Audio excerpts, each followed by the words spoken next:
Before we started, we were talking about the importance of setting yourself end dates for things that you're trying to do, new habits or goals that you're trying to achieve, or challenges and routines that you introduce, and how setting yourself an end time ensures that you spend sufficient effort and duration to work out whether or not this is a good idea for you at all. And it's something that I've used an awful lot in my life, and you've done it with your YouTube channel. That's right. You want to give things enough time to succeed. And in general, things will take a lot longer than most people expect. It's almost like 2 to 3 times longer than most people think. That's why when I started out this project with the YouTube channel, I made a commitment to myself that I would publish regularly for 3 years before I even entertained the question as to whether this was something I would continue to do.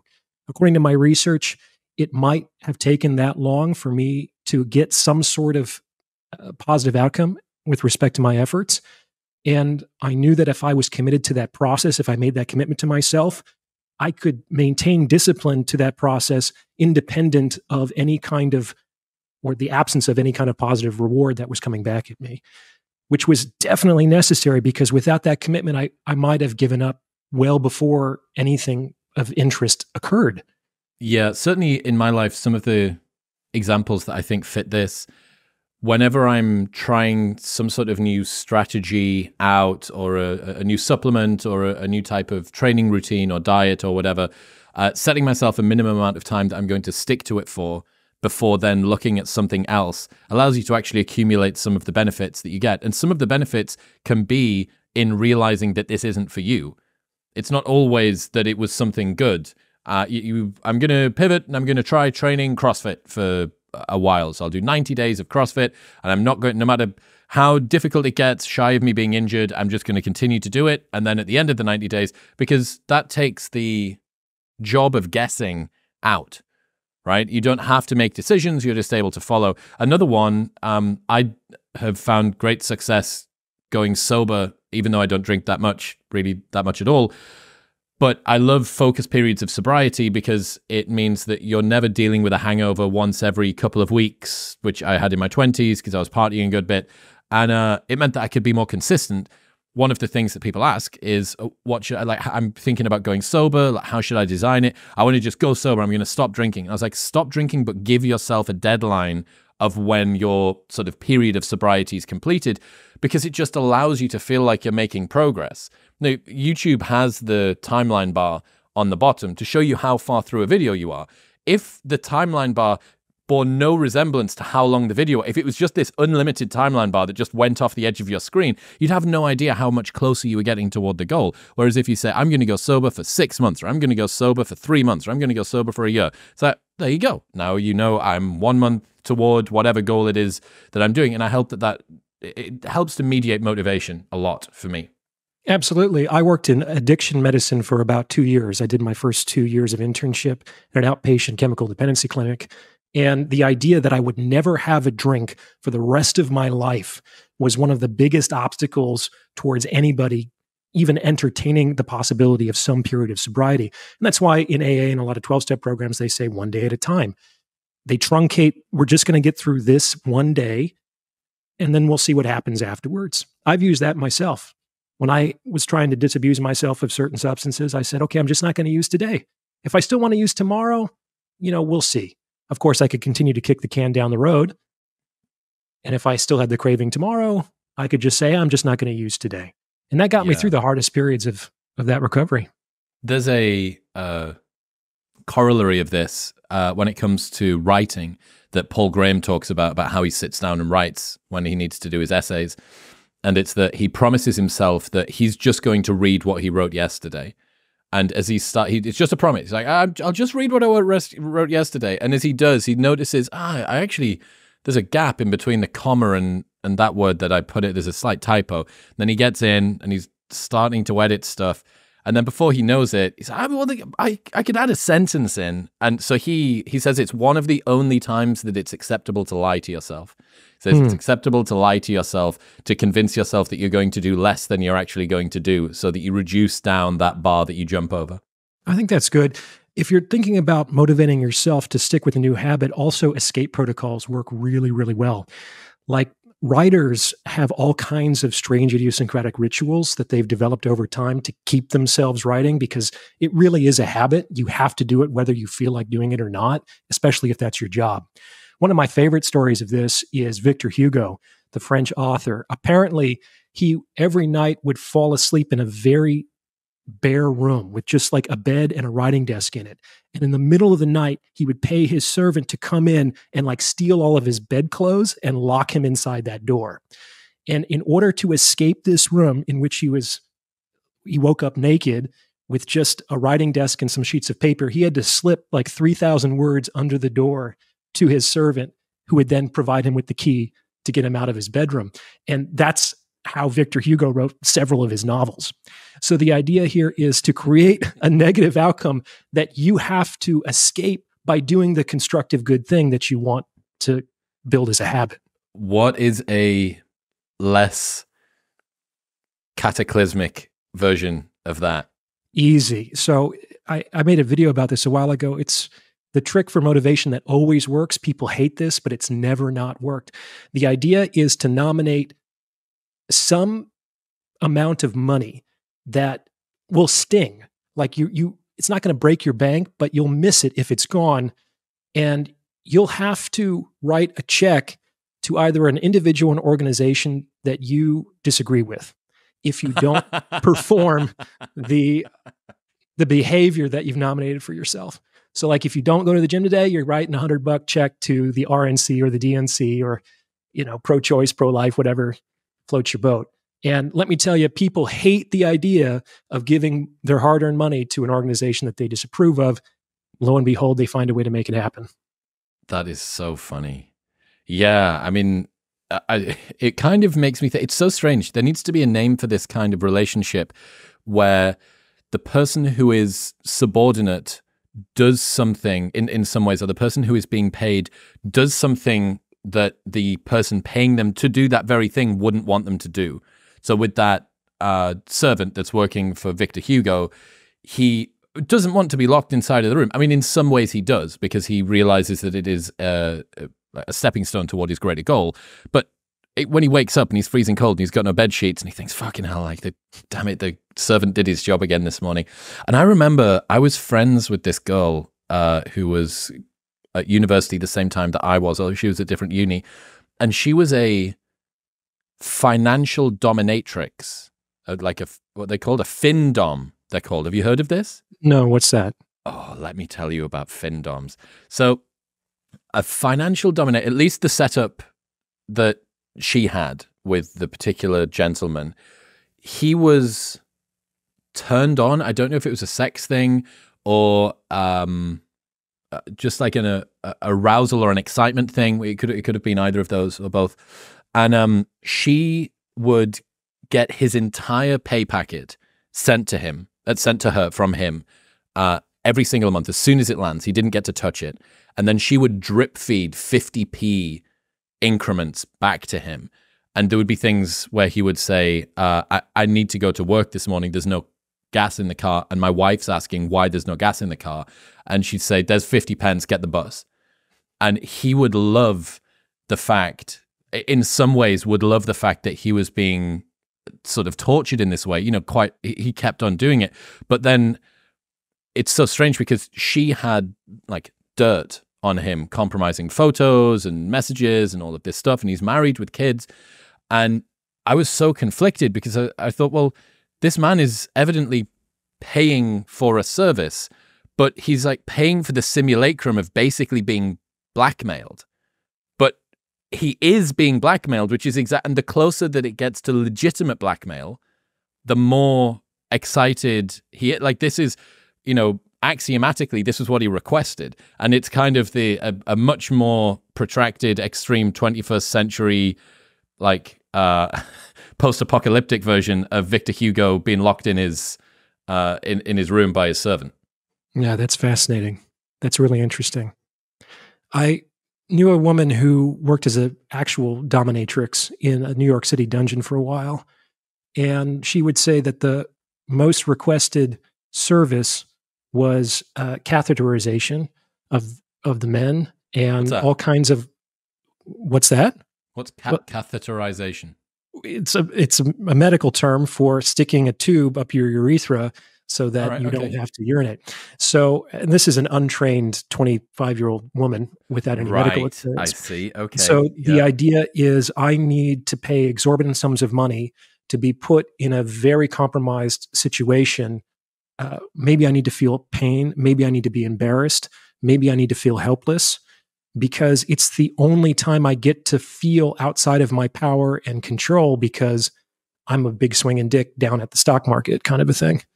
What do you think's going on there? It's the polarization of a life where you are the person that gets to call the shots, and somehow in their minds it sort of creates this excitement about being whatever the opposite of that thing is.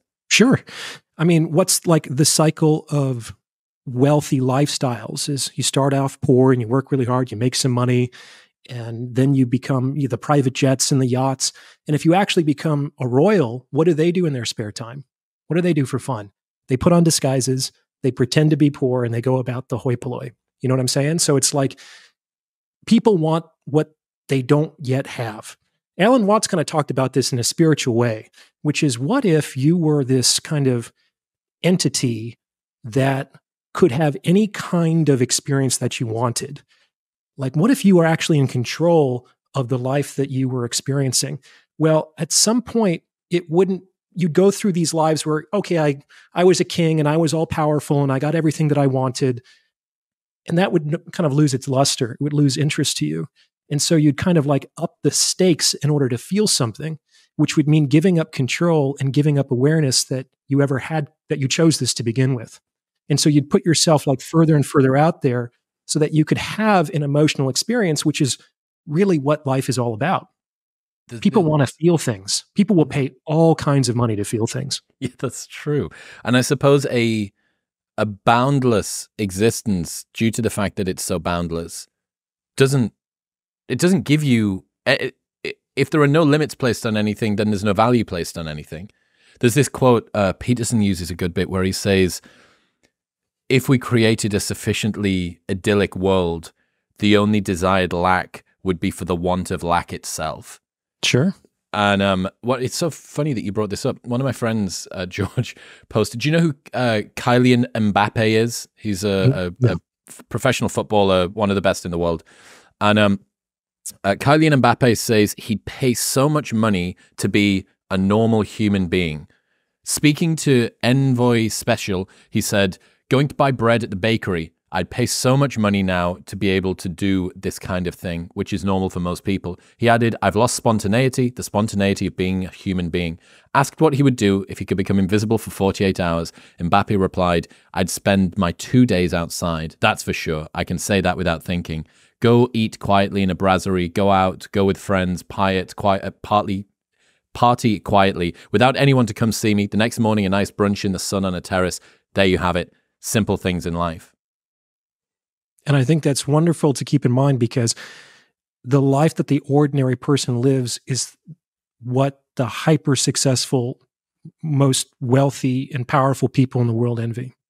Yeah, it's strange the things that you get rid of. I came up with this idea, prompted by that in the Uber this morning on the way to the gym, came up with this idea of a Titanic problem, which is an issue that everyone says you're in such a privileged position to deal with. And this is a quote from my friend Adam Masrioni. He says, this is an extra special type of tragedy, a tragedy that unfolds while everyone cheers. Like being on the Titanic after the iceberg, water up to your chin, with everyone telling you that you're so lucky to be on the greatest steamship of all time. And the Titanic is indeed so huge and wonderful that you can't help but agree. But you're also feeling a bit cold and wet at the moment, and you're not sure why. There's an old story about a Chinese philosopher, Chuang Tzu, and he was widely regarded as one of the wisest men in the realm. And so one day, the emperor sent his retainers out to fetch him to come to the court, and they found him at a fishing pond.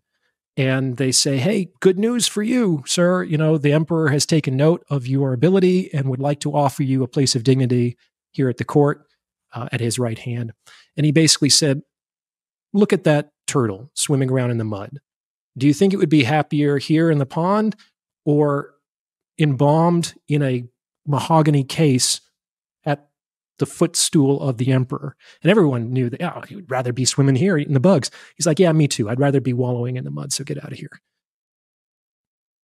That's very cool. It's very strange to think the champagne problems that come along with stuff. I've used this story before, but Ben Francis, who's the CEO of Gymshark, founder and CEO of Gymshark Clothing, and I went for lunch with him in Manchester maybe a year ago, something like that, last summer. And we sat down in Nando's, which is like a very kind of cheap chicken restaurant in the UK. And he had two assistants over the far side on a different table that were doing emails or sorting his schedule or whatever. No security.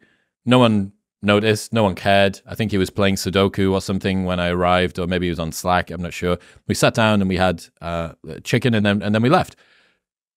I realized that his net worth is 3 times what Drake's is.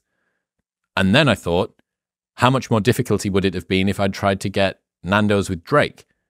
We wouldn't have been able to get within 2 miles. It would have been, the roads would have been shut down, and the press would have been everywhere, and we needed 75 security, and there would have been queues, and there would have been news articles and all this stuff. So there's different routes to the kind of life that people think that they want.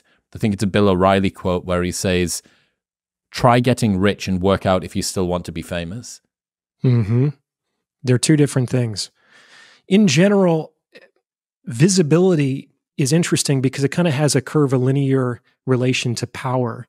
Like the least powerful and the most powerful people in any given society are the invisible ones. Like the homeless people in San Francisco in the middle of the day could be standing in the center of the street waving their arms and no one will look at them. Right? So that's a type of invisibility that's just completely connected to powerlessness. But it's always the ones who are behind the scenes pulling the strings, whose names you don't even realize are in the decision-making room, who have not only all the power, but they have security in their power, because how do you dethrone somebody if you don't even know that they exist? Everyone always does this. They always say about the Forbes top 100 richest people on the planet. I don't know who does it. Whoever the top 100 richest people on the planet thing gets released. And everyone has it in the back of their mind. Like, yeah, but there's some Russian Tsar, or there's some Colombian drug lord, or there's some Middle Eastern warmonger or energy tycoon or something. And, like Elon Musk, he's just the front. He's not the real one. There's levels and levels and levels. And if you believe that there's a New World Order or a WHO conspiracy, or even not that, even if you just believe that there are mechanisms and dynamics that are outside of what we see, you can quite rightly presume, okay, so the richest company in the world, I have no idea what the richest company in the world is, but is it really that? Or is it the thing that pulls the strings behind the thing that pulls the strings? Mm-hmm. Yeah, we might never know. But in general, it's a more secure place to be the vizier. Is that how you say it? Like Jafar in Aladdin, the man behind the sultan, the man behind the king, who through his machinations and manipulations can work through the emperor while remaining hidden in the shadows. And that person could even outlive several administrations. So, do we not see this with the American government as well? That literally the way that the deep state. Yeah, but even without going so deep, that you have the president, the most powerful person in America, right? But you're just here on holiday. You're Airbnb-ing this room. In maybe 4 years, or at the very most 8 years, you're out. But there will be people. I mean, I don't know what the oldest person working in, the White House or in Congress or whatever is at the moment, but there's people, like Biden's been in there for like half a century or something. Think about if you've been the right hand or the vizier of the president, how many different administrations you've seen come and go.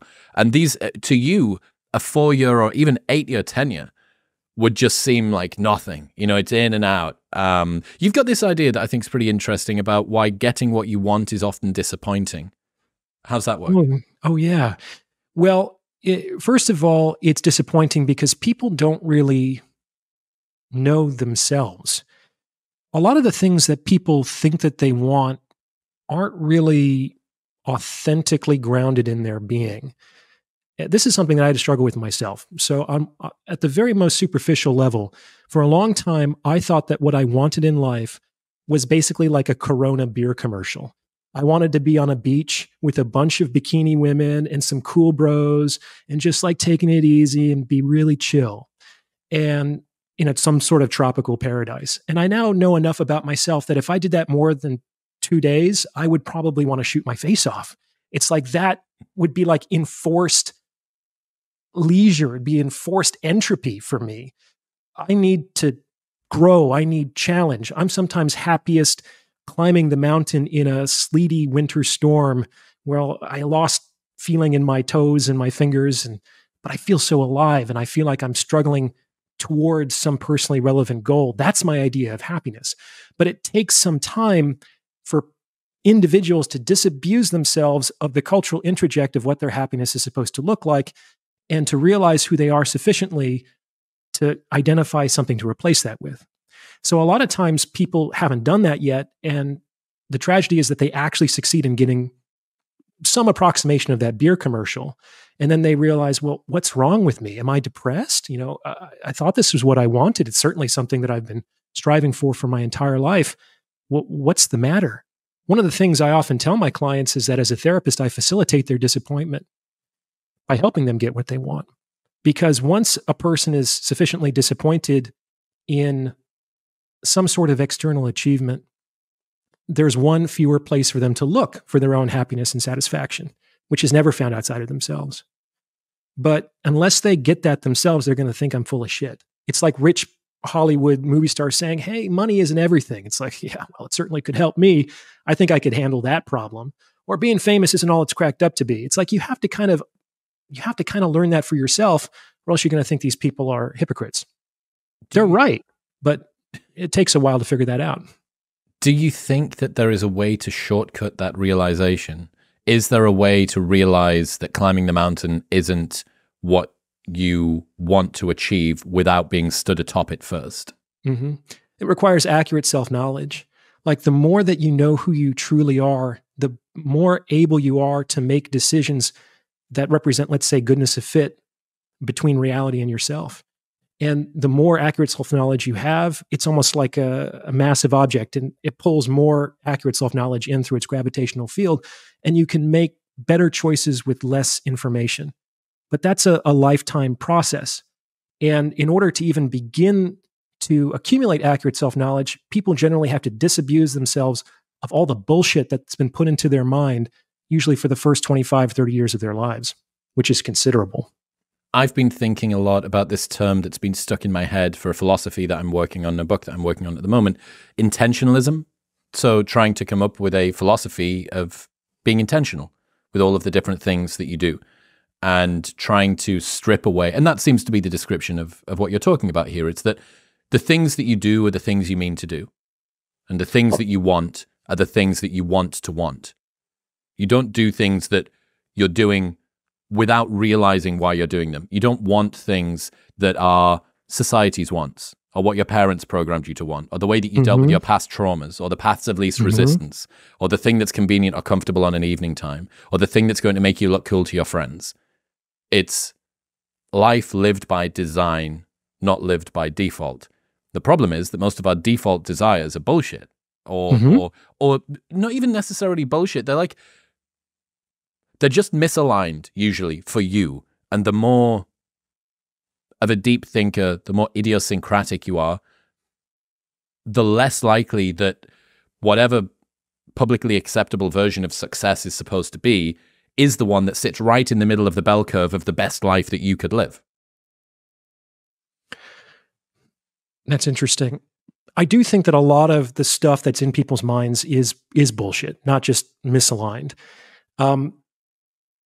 And I do think that it takes some time to see the default bullshit as bullshit, because most people identify themselves with that bullshit.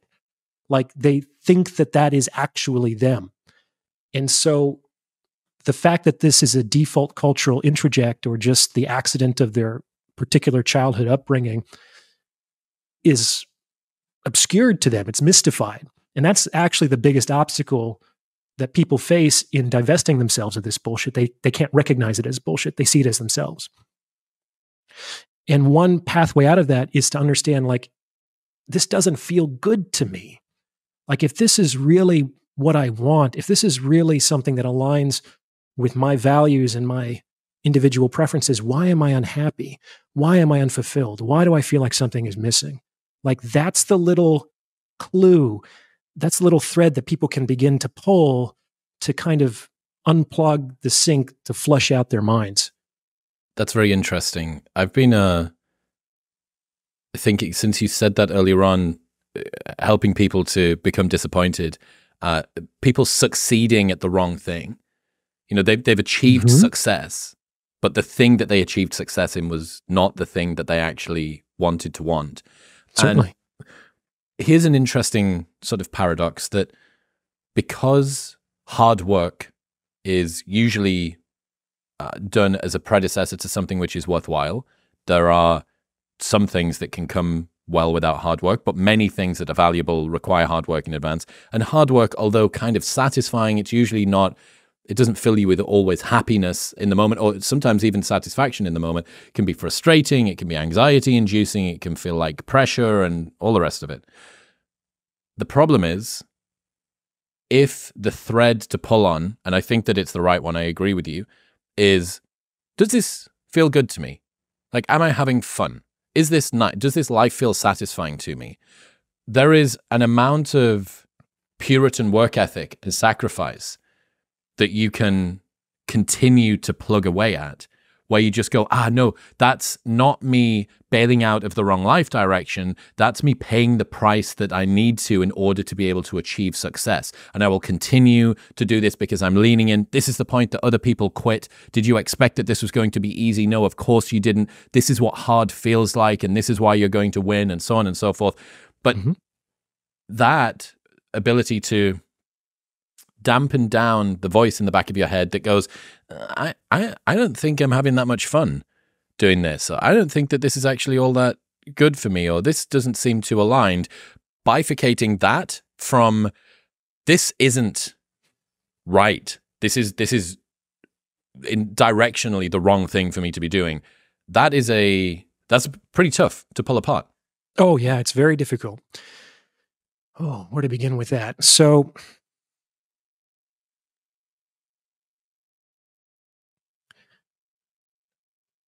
yeah, you need hard work in order to accomplish anything. So this problem is actually a problem that most people aren't going to experience because they're not going to hang in there, right? So this is like a second tier problem that people are subject to encountering. And when I say it doesn't feel right, I don't necessarily mean, am I having fun? Or does this feel pleasurable in the moment? Sometimes this means, like, do I feel weak? Do I feel ashamed? Is there a nagging sensation that there's something more important that I should be dealing with?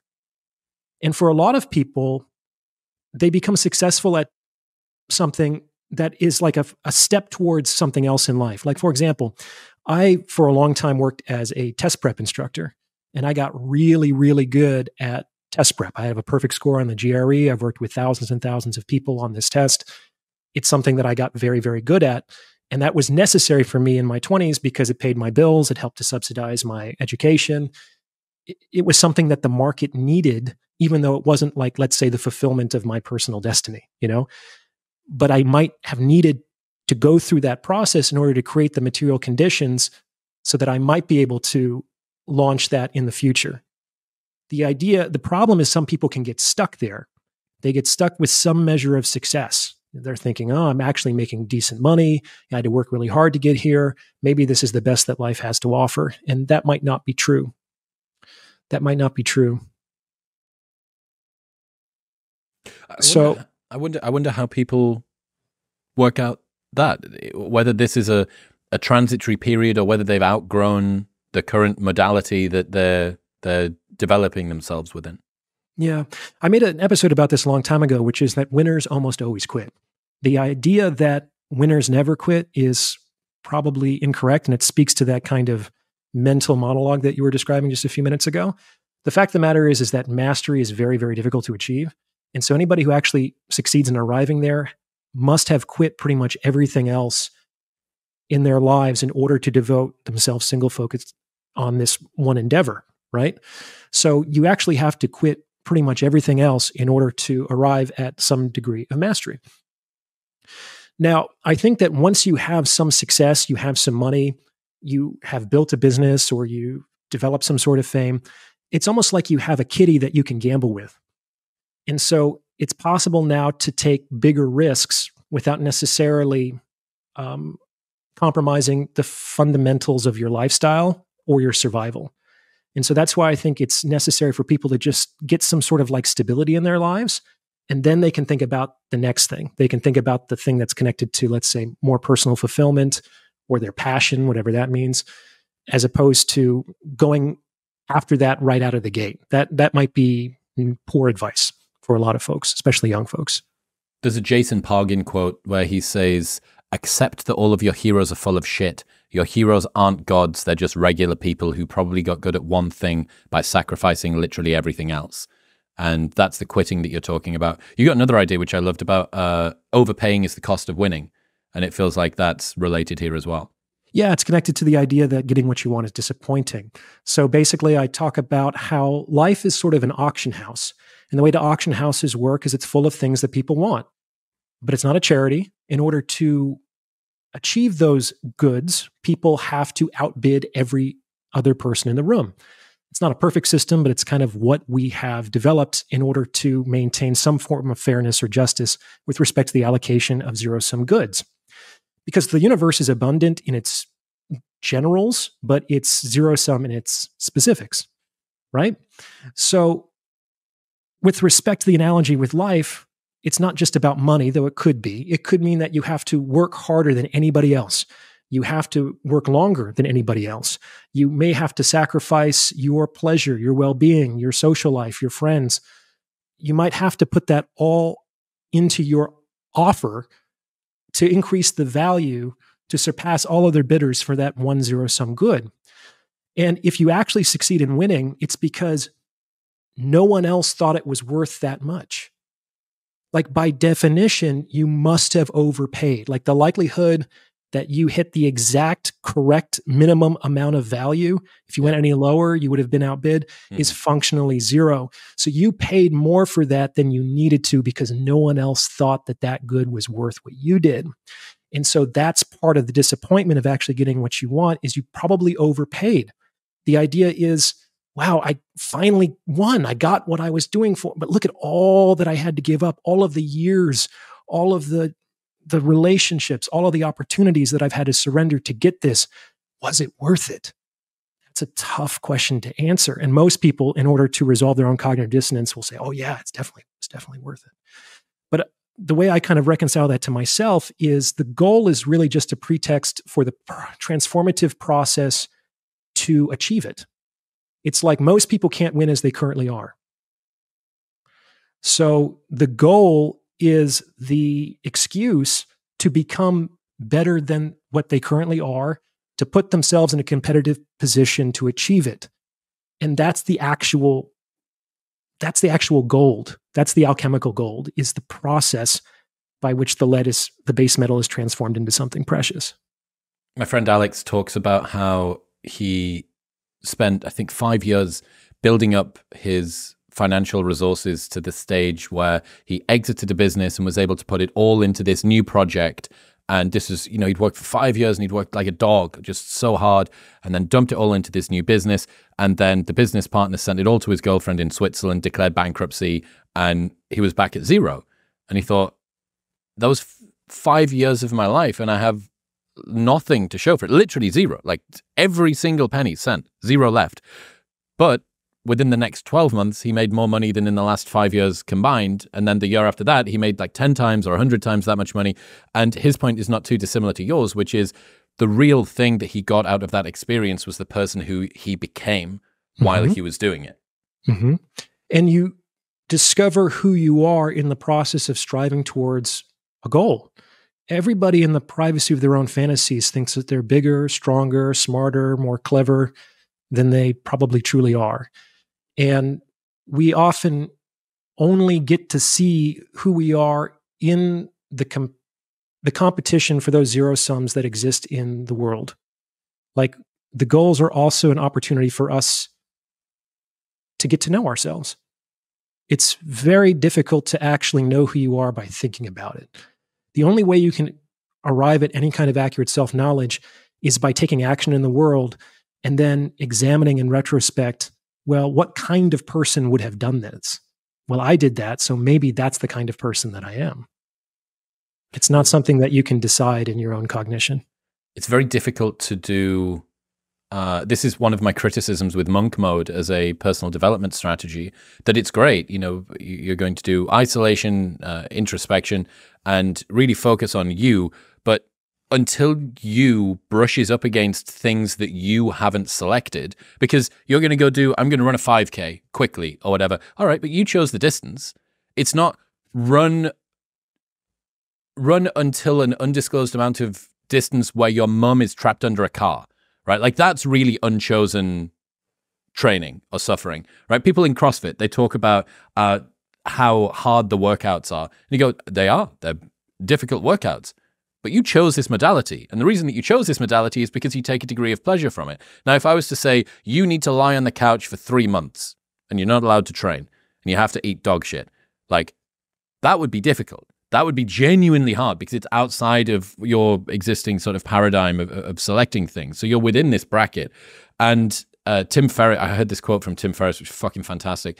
He said, running a business is a personal growth strategy masquerading as a vehicle for accumulating wealth. That by doing things out there in the world, you learn so much about yourself because you crash up against your inefficiencies and your self-doubt and your challenges with other people and your fears and your anxieties. And it's like, it's more like running on a treadmill than running on a road, because the treadmill is continuing to move at a pace and you go, I can't slow down. I need to keep this business going. As opposed to being like, maybe my meditation session was a bit hard today. Maybe it was easy. No one knows. Like, you don't have an external counter of that. But when it comes to running a business or just testing yourself out there in the world up against other people, you do. That's why I think one of the best little psych hacks that a person can have is to choose whatever happens to them. This was something that the Stoics talked about. They delineated everything in terms of what was within my locus of control and what was outside of the locus of control. And the vast majority of things are outside the locus of our control. And the proper attitude to develop towards these things is indifference. And to choose it. Like Epictetus talked about how if Zeus wants me to be sick, then I want to be sick as well. I want what fate has in store for me. And by choosing it, you take some degree of psychological control over it, and you can kind of wrestle with it. You say that there's something in here that can better me. There's something in here that I want in almost like a masochistic way. Like, I can take this, I can struggle with this and come out potentially reborn on the other side of it. Like, that's an indomitable mental set. Yeah. There's a study that I heard Matthew Hussey talk about, which you'll probably be familiar with.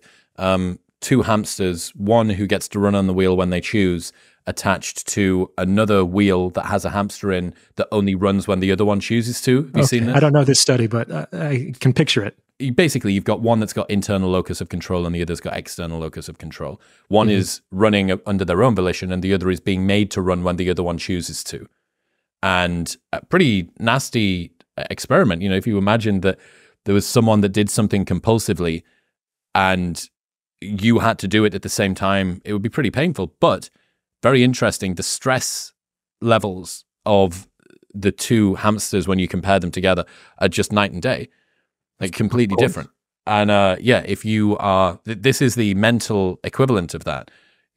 If you can try and take a little bit of power back from whatever it is that's occurred to you, I chose this, as opposed to like, I am happening to it. It is not happening to me. Mm-hmm. And of course, even the hamster who could get on the wheel whenever it wanted was in a cage. I mean, it had very strict limitations on what it could do. So we're really talking about just a relative difference. Most of us, in terms of our human experience, are the second hamster. The universe is just so much larger than we are. And it was set into motion a long time ago, and we're coming up against forces that are rippling from across the stars. All we can really do is choose how we want to respond to them. Viktor Frankl talked about this. It's like sometimes you're in a situation where there is no possibility of escape. And so all you can really do is choose how you respond to that. And he saw that there was an opportunity for dignity and self-transcendence in even the most, abhorrent circumstances. You mentioned just before about how you'd doubled up or tripled up on work to get you through your studies, and that you realized it was a stepping stone between you and something that you wanted in future. I'm going to do these things because in future it will get me toward a position that I want. What's your belief about whether people should grind out in their 20s or not? I think it's a really important thing to do. But everybody's on their own path. I initially wanted to be an actor. I was a professional actor in New York City for about 11 years. And I spent most of my 20s pursuing that. And I would travel around the world and do shows and party and live the life of a bohemian. And looking back, I couldn't have chosen to live my life differently because that's who I was. I'm sure if well-meaning Orion got in a time machine and said, hey, look, man, your lifetime earning is going down and your real passion is psychology and helping people and self-discipline. And he'd be like, go fuck yourself, buddy. So I had to live the life that I lived because that's who I was, right? And that put me on one level behind some of my peers who in their late 20s were already, they've gone through medical school, they've gone through law school, they have their secure lifestyles, they were partnering up, they were having children, they were buying houses, and I was still living in subsidized housing in Brooklyn, from month to month. And that's a harder look the older that you get, right? So then I entered into a period of grinding where I burned all my boats. There was no plan B. And I worked 120-hour weeks for 5 straight years without taking a day off. It was awful. But it positioned me to create the life that I live today. I remember when I was back in that housing, I was visualizing my life, down to the decoration of the office that I wanted to have. And I realized 8 years later, I had arrived there. It took me 8 years to actually manifest the dream that I had when I was in my late 20s. And I think that's about right. I think it can take 7 to 10 years to make a dream a reality. And I call that like a chapter of life. And people have several chapters to their lives, but they don't have an infinite number of chapters. What is it average age is 70, maybe 10 years so maybe 50 good years divided by 7. So you get maybe 7 or 8 good chapters in your life. You got to, and so what's the theme of this chapter? What do you want to have accomplished at the end of it? Where do you want to position yourself for what happens next? I think it takes so much more work than most people think in order to achieve a goal, to make a dream come true. But that's really what life is about. Life is like the dream making factory, man. This is where it happens. This is where you get to make it real. There's nothing more thrilling and exciting about this. I don't know what your spiritual belief is, but that could be why there's all of these spirits floating around, just can't wait to get down here on Earth to make something happen. Because this might be the only show in town. It's exciting to think about uncertainty of the future, and I understand it, and I see it in myself. It's anxiety inducing. I don't know what's going to happen. I don't have certainty about the fact that things are going to work out or that my dreams are going to occur correctly, or what. I don't even know what's going to happen in 10 minutes' time. I don't even know the next words that are going to come out of my mouth. Mm-hmm. But there's something thrilling about that. And it's one of the reasons why I've increasingly been spending less and less time on the internet. I've been spending less time on social media, even though it's partly my job. But I've been trying to find a way to get the information that I need to not be completely siloed off and totally hermited, so I don't know what's going on in the world, whilst also not being trapped by a lot of the tenor of the internet, because the tenor of the internet, at least a lot of what I see at the moment, is very fatalistic. It's very cynical, and it's not a dream factory. But it's also not even a nightmare factory. Which is a type of dream. Yeah, I suppose so. But I was about to say, I don't know if it is a nightmare factory. At least the nightmare factory would involve it would be exciting. It's more vanilla and beige than that. It's like this sort of slow, trudging walk toward inevitable, boring despondency. I don't know. Like, it's just, I'm not a massive fan of a lot of the trends that I see on the internet at the moment, despite the fact that I curate a lot of things very carefully.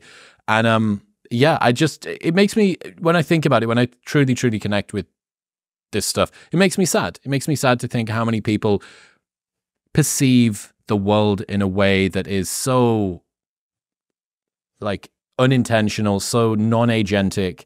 They're not a sovereign individual. They don't have control over their outcomes or their future. Things happen to them. Things happen for other people, but that's not going to be for them.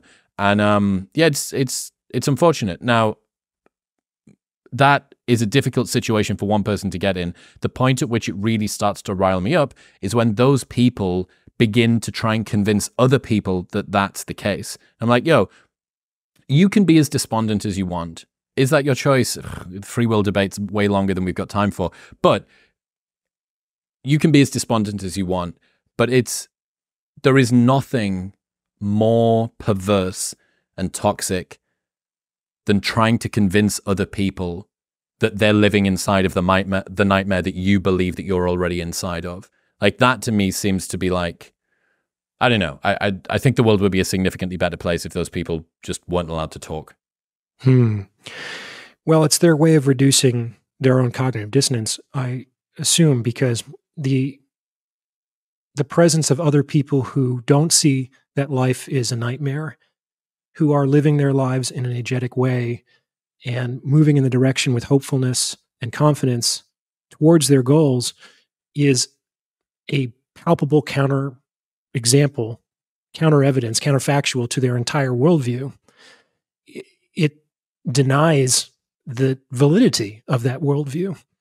And that's embarrassing because it, in some dim recess of their minds, calls up the possibility that things could be different and that they could be wrong. And that's actually very difficult to approach. Like this, there are actually some correlates here with depression. Like, I've worked with some folks who have been depressed for years and years and years. And at a certain point, after a certain amount of treatment, they do come to the understanding that maybe they've prolonged this condition longer than was necessary. Maybe they have been willfully mired in this state.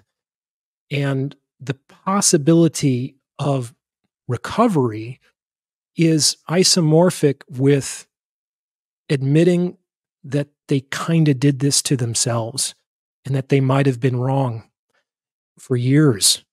And that's really difficult. That's the sunken cost fallacy, right?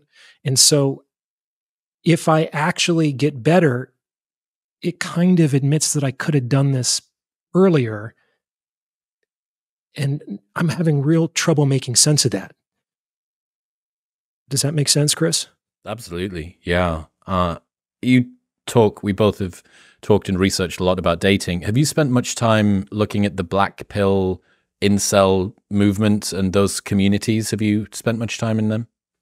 Well, I'll answer your question. But first of all, to your point, I actually don't consume a great deal of content on the internet, just like you were discussing. Part of that has to do with I want to keep my content as original as possible, and I don't want to be unconsciously or unduly influenced by other people's ideas. I think that a lot of the value that I have to provide has to do with kind of being an independent, critical thinker. And I'm very careful about consuming content with respect to dating and intersexual dynamics, because there's a lot of angry men, there's a lot of angry women, and there's just a lot of hopeless and despondent folks. I knew about the existence of black pill, like abstractly, but I had never actually met somebody who identified as black pill. That changed when my channel became more successful, and I could see some of the comments that were left on some of the videos, and I was taken aback by how hopeless and despairing some people out there are with respect to women and relationships. So William Costello, one of my good friends, he's the #1 researcher of incels on the planet. And he Oh, is he the UK, the guy from the UK? Irish. Don't say Irish. that. Don't say that. Careful. Excuse me. Excuse me.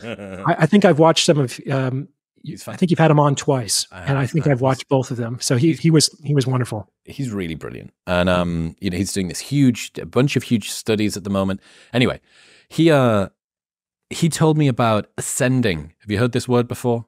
Mm-hmm. Yeah. So ascending, for the people that don't know, is rising out of the incelosphere, potentially becoming a viable mate, and maybe getting a girlfriend. But what he told me, which was really interesting, and it kind of leads to what you were talking about, I think the key word was hope, right? If you believe that things can be better, hope is painful because it posits an ideal. And as soon as you posit an ideal, you then begin to compare yourself to that ideal.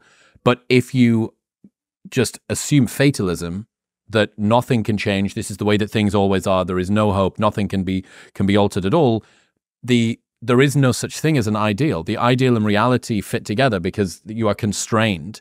You're constrained by that. And he told me that in some of the chat rooms, they'll say, with regards to ascending or becoming a fake cell, as it's called, that I said, oh, so if you got a girl's number, or if you were on a night out and you ended up sort of kissing somebody in a nightclub, and he was like, no, much, much smaller than that.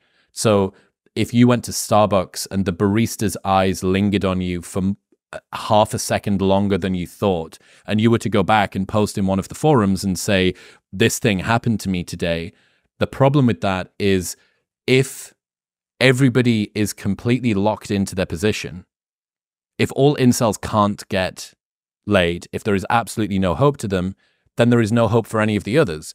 But if one of them ascends and gets a girlfriend, well, what does that mean about me? Maybe that means that the onus and the locus of control is on me as opposed to out there in the world.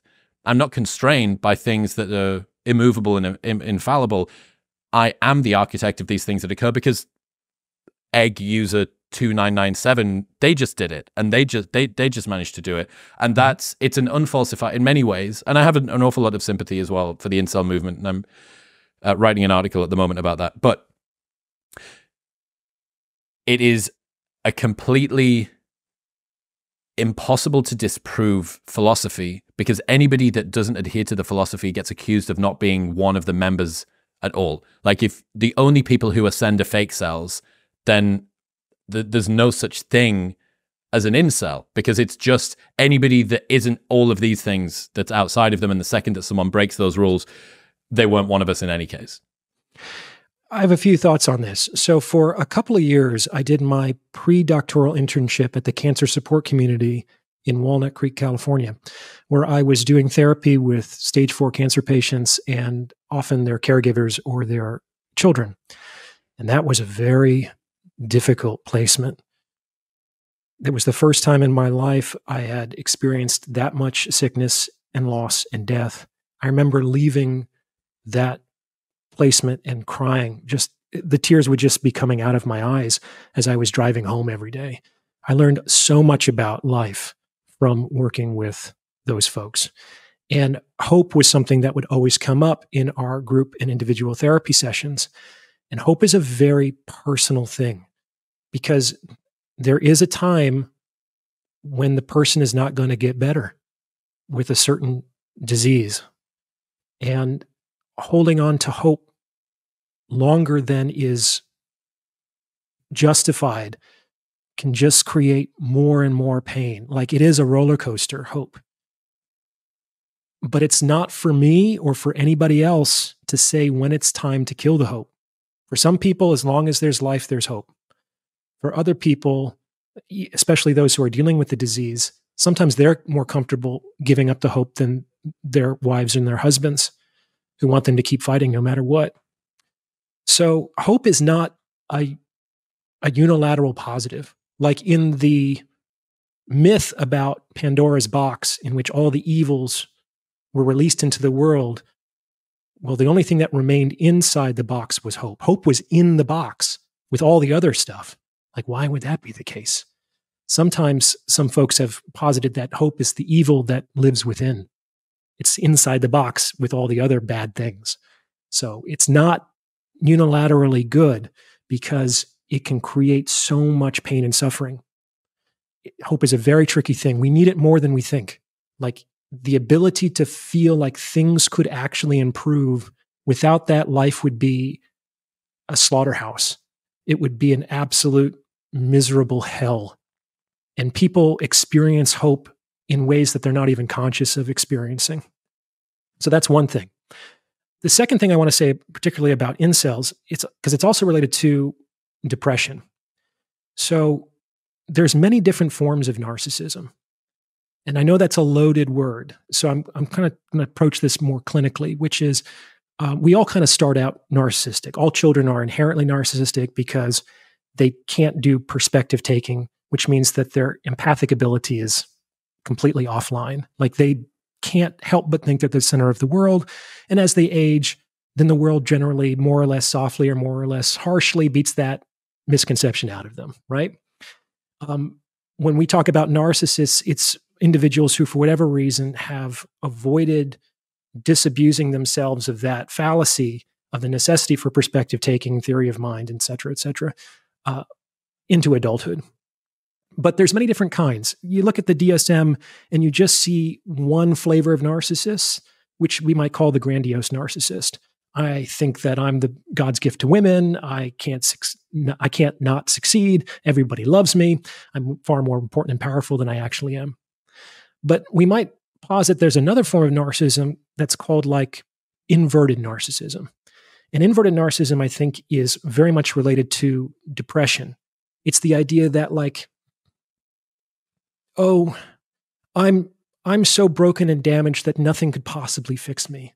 Happiness is for something else. It's not for me. It's like a negative form of specialness. I'm so broken that I'm a unique exception to the rule. This treatment would never work for me. This protocol would never help.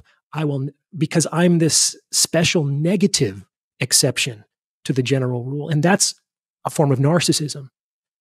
And it's very difficult to, I have actually a lot of sympathy for narcissists. I've worked with some of them clinically. I've worked with enough of them to know that they're actually very scared, hurt children underneath, and they've done the best they can to develop this wall of defenses around them. And when that narcissistic facade, which could be I'm fantastic or I'm so uniquely the negative exception to everything, when that collapses, they're back down being the scared, shivering 4-year-old, even if they might be 30 years old or 60 years old. And they kind of have to begin building up emotionally from there, which is a very daunting prospect if they've already lived decades of life. But there's really no other way that they can begin to ground themselves authentically in their own being. And it can work. Like after that narcissistic collapse, people can begin to build themselves up based on their authentic foundations, but it's very, very difficult to do. So I think that this phenomenon that you described in the incel movement is sort of related to this, is that I am this unique negative exception. In grad school, I learned in my assessment class that people would rather be told that they have below average intelligence than average intelligence. Like if you gave somebody an IQ test and you had to administer and interpret the results, more people needed like counseling and consoling to be told that they were averagely intelligent than if they were below average. Because on some level, it's like, oh, I was special in some way, even if that specialness was negative. That seems to be almost like a badge of honor to a lot of folks. There's nothing that more people fear than just being average, which most people are by definition, of course. That is fascinating. I absolutely love that story. I learned about herostratic fame. What's that? From my friend Gwenda a couple of weeks ago. Herostratic fame. Many people would rather be hated than unknown. In ancient Greece, Herostratus burned down the temple of Artemis purely so he'd be remembered. Now we have nuisance influencers who stream themselves committing crimes and harassing people purely for clout.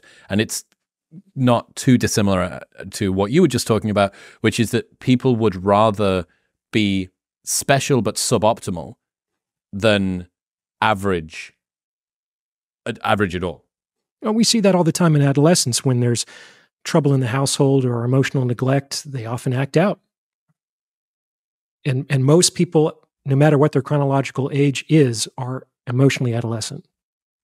Yeah, that's interesting.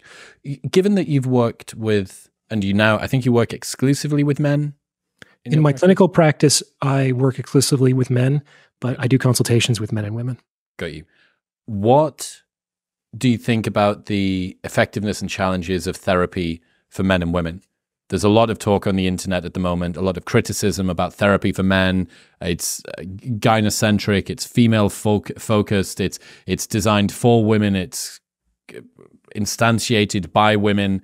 What have you come to learn and understand about the role of therapy for men and its effectiveness and challenges? I think it's something that really does change depending on the gender match between the client and the practitioner. I know that there are certain topics in particular that men would likely feel far more comfortable talking with another man. These include anger and aggression. These include their own sexuality. These include discussions of power. And I think that there are other topics, including these, that women are going to feel way more comfortable discussing with other women, and that's fine. But the idea that the way that men communicate is the way that women should, or vice versa, that's not quite true. And the vast majority of talk therapy, for better or for worse, is geared towards women. I think 85% of my cohort in my professional school were women. I interviewed at places that didn't have a single man on staff. Like the vast majority of all kinds of mental health provisioners are women. The vast majority of mental health service clients are women. I mean, they use therapy 3 to 4 times as often as men do. So it's sort of like reflected in that marketplace. And I think that the way that men and women approach problems, there's a lot of overlap, but there's also some fundamental differences. Fundamental differences that are kind of revealed in some of the stereotypic arguments that happen between men and women in relationships. A woman comes home, she's out of sorts about something that happened at her job, and she's talking about it. The guy starts offering solutions. And the woman says, I just want you to listen. He's like, of course I'm listening. That's how I know that I think that this is going to work. Well, I just want you to just sit there and listen. Well, what the fuck is that going to do anything? How is that going to help? You just don't get it. Yeah, I guess, fine. You just want this problem. So it doesn't work. Women actually just want to talk a lot of the times. And if they can get it out, they feel better. And a lot of guys are scratching their heads like, how the fuck does that help anything? Like most men are more problem solution oriented. They're action oriented. They want to solve the source of the problem as it exists in reality, either out there or in here, and then they can move on with their lives. A lot of men, including myself, see talking simply for the sake of talking to be more or less a pointless endeavor. It's very interesting. I've started back therapy in Austin. I've been doing it maybe 3 months now, 3 months, 4 months, something like that. It's very interesting, but it's made life in some ways more difficult because it stirs up things that are much more difficult to forget about. You know, like your story about Victor Hugo. It's very interesting, and I'll probably be thinking about that at some point. So I'm like, oh, that's cool. Like I got this image of Victor Hugo. But if I want to forget about it, it's not going to be keeping me awake tonight. But if you have a particularly, or at least in my experience, if I have a particularly illuminating therapy session, there are things about myself that I literally didn't know existed 3 hours ago. And 2 hours ago, I stepped out of the therapist's office, and now I'm sitting down at dinner, and all I can think about is this new thing. And that's great. Well, I mean, it is in some ways. But in other ways, like you need to go through the world as a functioning person. You need to not permanently be thinking or talking or espousing and expanding on whatever the fuck thing was that you just talked about. Right? That wouldn't be good. You need to keep things. It stirs up or at least the best approximation I can say is it stirs up things that are sufficiently deep that it's very hard to not think about them. And that's relatively rare. That won't last forever. I mean, if this is something that kind of blindsided you that you didn't even know existed inside of you, it's going to take some time for you to integrate that into your pre-existing personality structure. And so maybe there will be some time that you'll have to devote to making sense of what you've learned about yourself. But that won't be forever. I started a bottomless pit of as yet undiscovered things that are going to be. There might be, but there might also be. Sorry, I really hope not. There might be diminishing returns of investment for you to seek them out and integrate them into your existence. Like maybe you're doing a good enough job, as it were, given your pre-existing self-knowledge, you know? And for a lot of people, that's the truth. And they run into issues when their pre-existing self-knowledge and their behavioral routines and their worldview come up against something that creates pain, that creates suffering. There's friction, there's resistance, there's failure and loss, and they don't know how to handle it using their pre-existing knowledge base. And so that's the time to potentially go in and grow and expand. But yeah, there's a time to plant, there's a time to reap, there's a time to just get on with the business of living, as opposed to introspect simply for the good of introspection. Yeah, that's a really interesting point, thinking about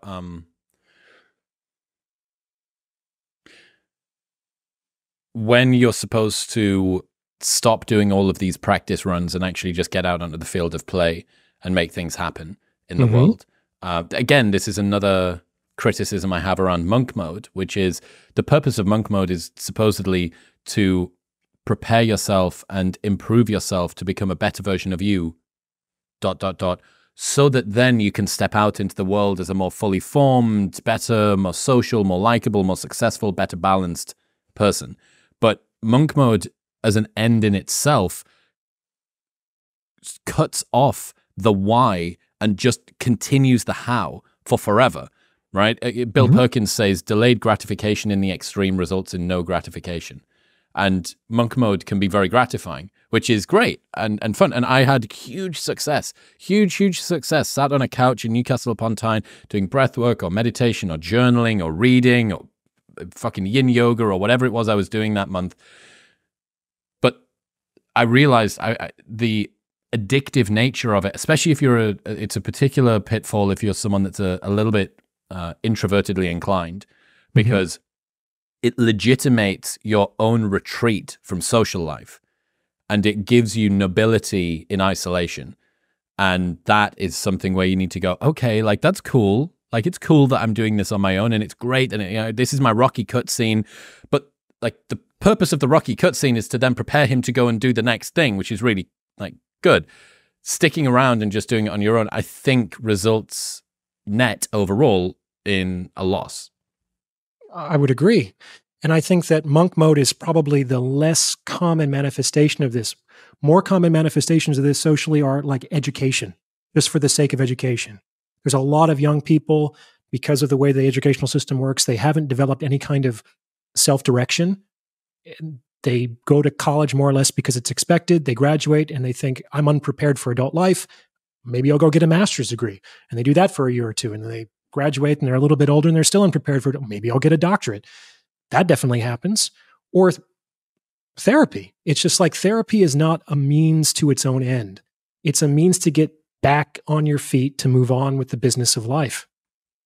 And to use your point about the Rocky cutscene, the reason why he's training at all is because he has an upcoming fight with Apollo. Without that fight, there would be no necessity for him to train. People who are training without the fight may become trapped in that training as a means, as an end to itself. So I think the goal is really, really important. The goal is the pretext for action. It also lets you know when you get to stop, because you should be good enough relative to what you actually need to accomplish in the world. There's a time to move forward. There's a time to move on. I think that there's a reverse as well, which is the important never being gotten round to because the urgent always gets in the way. And that is, therapy or the gym or diet change or having that conversation with my partner or leaving that apartment that's in a dangerous area of town or exiting a relationship that I don't like, whatever. I'll do that when ... There's not so much stuff on the plate. when we're not so busy, when we're not whatever. And this is the reverse of what we're talking about. There's never an ideal time. Or to see it another way, now is the only time that action can occur. The present moment is the only time in which we can do anything. So if not now, when? It's like, I've never seen tomorrow. I'm 41 years old. I've never seen it. I'm losing hope that I ever will see it. You know what I mean? So it's like, if I want to do something, now is the perfect time to do it because it's literally the only time anything can be done. That's great. And you can begin to expand your conception of temporal reality in that way to have the present moment dilate and expand both instances in the past and the future.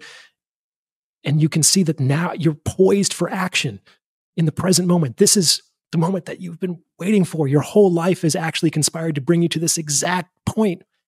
Now is the time to act. I love it. Orion Taraban, ladies and gentlemen. Where should people go? They want to keep up to date with your work. They want to check out all the things that you do. Where do you want people to head on the internet? Certainly. Well, I have a YouTube channel called Psychax, so you can find my content there. My website is oriontarabanpsychologist.com. There are links on my YouTube channel. My side business is that GRE self-study program. It's called Stellar GRE. It's the only empirically validated test prep system on the planet. I wrote all the content myself. It's also the most affordable option on the market. So if you're going to grad school, you might as well check it out, stellargre.com. Oh, yeah. Orion, I really appreciate you. I'm a massive fan of your work, and I look forward to chatting to you again as well. This was great, Chris. I was really happy to meet you. Thanks for having me on. Thank you very much for tuning in. If you haven't already hit subscribe, then press right here. It's the only way you can ensure that you won't miss episodes when they go live. And the next couple of months, I've got some of the biggest guests in modern wisdom history joining us. And it supports the show. And it makes me happy. Go on.